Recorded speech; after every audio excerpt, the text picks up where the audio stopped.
What if I told you money can buy happiness? You've just been spending it wrong. And most people, when they get a higher income or they have a windfall of some kind, they tend to spend more money on a nicer car, a bigger house, more expensive vacations, eating at nicer restaurants. And those things aren't inherently bad in and of themselves. But I would argue that there is a better, higher intention way of spending money that can actually improve your life. Now, I'm not Mr. Richie Rich, I'm not ultra wealthy. However, I do come from very humble beginnings where I felt like financial strain and struggle was very much front and center in my life. And now I'm at a point that for my age, I think I do okay. And I want to tell you some of the lessons that I've learned along the way that have increased my happiness as I have increased my income. And I'll say I'm actually quite a bit happier now.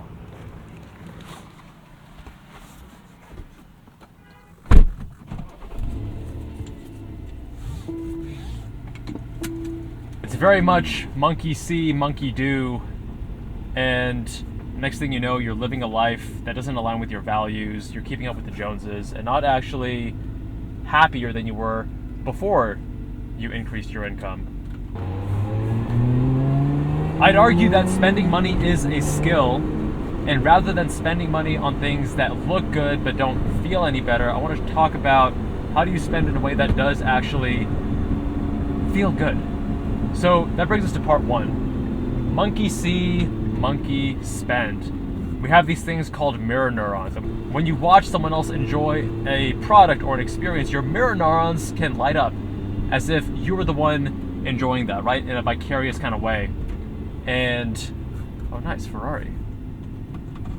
And that's why you then imitate, and you find yourself with these superficial purchases that are more visible. It is a form of conspicuous consumption where you are consuming things that other people can then view, right? So why do people buy Priuses rather than home insulation if they care about the environment? Because when you drive a Prius, it's more conspicuous. People can see that, wow, you care about the environment. I guess nowadays it's the Tesla. Whereas if you actually insulate your old home, double pane glass, better insulation, save on your electricity bill, that would actually make a bigger impact in terms of your overall carbon footprint. God, that sounds good.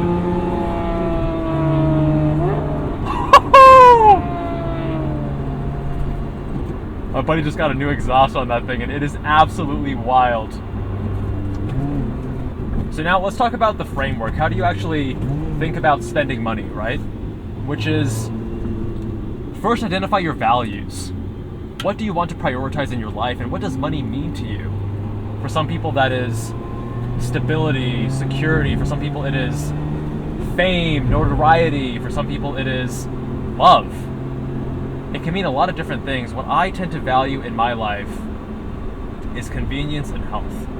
Those two things I value much higher than many other things that others may perhaps want to prioritize luxury and comfort and so on and so forth. And there's no right or wrong here. It has to be true to you and your priorities.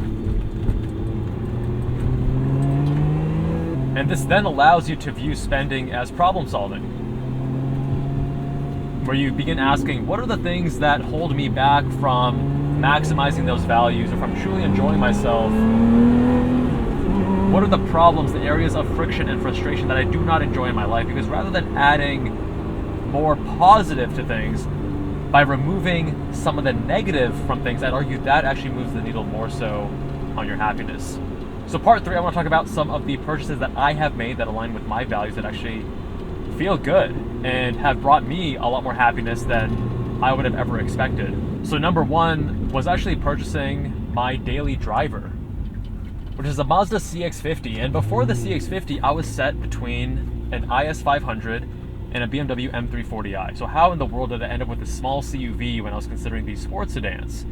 Well, because I value, again, convenience and health, I like cycling, road cycling. And it is one of the ways I enjoy staying active. I think if you enjoy cars and driving dynamics, then it's only natural to prioritize or at least enjoy cycling, because there's so many parallels, right? You have this machine that you're your own engine, but there's weight transfer, there's aero, there's all this complexity and multiple layers to cycling that I think translate very well if you're a driving enthusiast. And in short, I was pretty set on a M340i because it drives so well and I liked it more so than the IS500. But the issue was that anytime I wanted to take my bike with me, I'd have to use the trunk of the M340i, which is obviously a lot bigger than this Lotus Emira, but I would have to take the wheels off the bike and take the saddle off. And that level of friction, it's not huge, it's just a couple of minutes, but remember, I value convenience. That level of friction was enough to sway me in another direction, to say, well, in the CX-50, I can just throw my entire bike in the back with the seats folded down, no wheels off, no saddle off, and that added convenience is actually very nice. I enjoy that quite a bit. And it was literally that single thing, which I know a lot of people will scoff at and say, Kevin, what's the big deal? I prefer a more fun to drive M340i over a CX-50 any day just for the convenience of taking your wheel and saddle off your bike. And I know that's just, again, my values. I very much prioritize reducing the friction of my desired outcome, because if there's a little more friction, I'm just less likely to go get a workout in, as silly as that sounds. And the CX-50 is not flashy in the same way that a BMW is like, oh wow, you are successful and you have good taste and whatever else you can, whatever positive things you associate with the BMW, you're not going to associate with a CX-50. But the CX-50, I would argue, is very fun to drive. It has actually much better steering than the M340i, as an example, although in every other way it's going to be worse because it is a small CUV, no sports in it, etc. I don't want to make this whole video about why I chose the CX-50 and justifying it. That's just one example. But there are other things too, right? The other one is smart home automation. And smart home automation is not unaffordable, but I got multiple of these Ecobee smart thermostats. I got some Apple Homes and Apple TVs to act as my home hubs, and I spent the time and energy to setting everything up. I have a Synology NAS that also acts as my home bridge device. Like, there's all these things which you could do for a lot cheaper, but in the grand scheme, it's not even that expensive to set up, the way that I have set up my smart home. But again, convenience, automation. So I'm now able to wake up and have the AC automatically change to what I want it to be. When I leave the house, it'll turn off. When I come back home, it'll turn on. When I go on a trip, I don't have to worry about my AC. Everything is just seamless. Even my lights. My lights will turn on and off as I come and leave home. When it gets time to get ready for bed, all of the lights will dim and turn red as my reminder. It's also very relaxing for me, etc., etc. This is not conspicuous consumption, like we talked about earlier, right? I'm not getting the Tesla or the car to show the kind of person I am. I am buying the thing that reduces friction on a daily basis that makes things more convenient.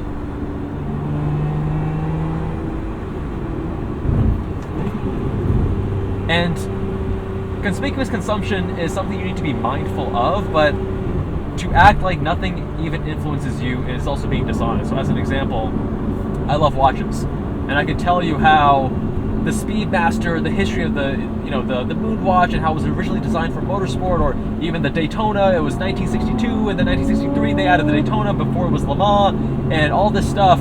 I can tell you the history, and I can appreciate the craftsmanship, and etc., etc. I can like it for all the wrong reasons, but I would be dishonest if I said that part of the appeal is that this is viewed with, a high degree of respect. It is viewed as one of the best motorsport watches of all time, right? It is viewed as one of these trifecta, the motorsport chronographs, right? The Daytona, the Speedmaster, and the Monaco. The Monaco is probably the third one that I will get, even though I think it's the least aesthetically pleasing and kind of ugly. It's the trifecta. I want to have all three of these chronographs, and I don't think that our purchasing decisions should be primarily swayed by what other people think, but I think to deny that just means that you haven't been introspective enough to view how people, to be honest about how people view you and how that can influence your purchasing decisions. Dude, that thing sounds so good. So good. And then the other major example I want to share is actually a mobile detailing service. So I had this Scion FRS, got it in 2013, had it for 9 years. I babied it. It had so much sentimental value. It represented so much struggle and hard work and sacrifice that it meant the world to me. And I literally washed it myself every single time. The dual bucket method, etc., etc. I got it ceramic coated. I got the front half, the hood and the bumper stuff, PPF. Like, it was pristine. And after 9 years, I had one of these mobile detailers come to my house.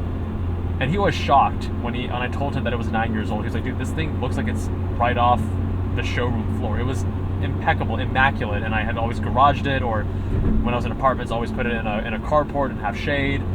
It was in very good condition.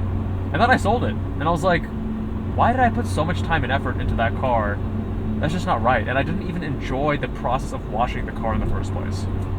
So, obviously, you don't want to go to one of those drive-through car washes. It's going to scratch up your car. However, with a mobile car washing service, a mobile detailing service, you can have the person come to your house and they will do an even better job than you probably would, because they're going to take even more time, and they're the professionals, and you can buy your time back. So rather than doing the thing that you do not enjoy, you can outsource it, and then with that extra time you can put it towards leisure, or in my case, I'm either working, exercising, or doing some sim racing. By the way, you can find out more of my sim racing activities on Jubbal and Sim Racing, linked below. And that's a way to buy my time back. Although, little side tangent here, my buddy Alex has taught me a way to use a power washer where he washes his car and dries it in 15 minutes. Now I'm like, okay, for 15 minutes, there's also this coordination between you and your mobile detailer. Maybe I'll just do it myself if it's only 15 minutes. Anyways, I'm still exploring that as a possibility. And then the final two examples, getting house cleaners to keep your home tidy, and you can even have them help you with laundry if you really hate doing your own laundry and just the amount of time it takes. Getting groceries delivered. You can go to the grocery store yourself. It'll take you less than an hour, a couple times a week. I mean, depends on how much you cook at home. Or you can just get Amazon delivery, DoorDash, etc. And sure, you are paying a little bit more, but how much is your time worth? So I actually use a lot of DoorDash and Amazon delivery myself, unless it's the weekend. And I'm like, hey, going to Costco would be fun. So these are ways that I use my increased income now to buy back time in ways that I was not able to in any capacity back when I was a medical student or a college student, or I was just in debt and had a lower income. So, what's the take-home point here? First of all, do not copy me. Be intentional. Rather than thinking, how do I buy better versions of the things that I already own? Think, how can you remove friction and make the things you dislike suck less? I was doing grocery delivery and other things before I bought my house, before I bought nicer cars. I focus on removing the negative before adding the positive. I want you to think like a surgeon. In surgery, every movement is intentional. We cut out the unnecessary steps. And there's a reason for this, right? We call this economy of movement, because if you're not optimal with your movements, if you don't cut out these unnecessary steps, you're going to have inefficiencies, you're going to have friction, fatigue. It's going to compound into mistakes, which is terrible in the surgical field. And I want you to apply the same thing here to your finances. As you increase your income, cut the friction, be intentional, spend accordingly. Don't just get the automatic monkey see, monkey spend kind of mindset. And I know that for some people that can be exhausting to be so mindful and intentional, but I'd argue that it's not as hard as you think. Give it a shot. You might actually like it and find it fun in the same way that I do. And I know that might sound exhausting to some of you, and that's okay. It's not for everyone. Do what feels right for you. I'd argue that if you're a tinkerer, kind of a nerd like me, then you might find it more fun than you will initially expect. So in conclusion, yes, you might be surprised because I'm here in Las Vegas that as you make more money, no, buying more strippers and blow is not the secret to happiness. The secret to happiness as you make more money is aligning your spending with your values and not just imitating other people. So I would love to hear from you guys.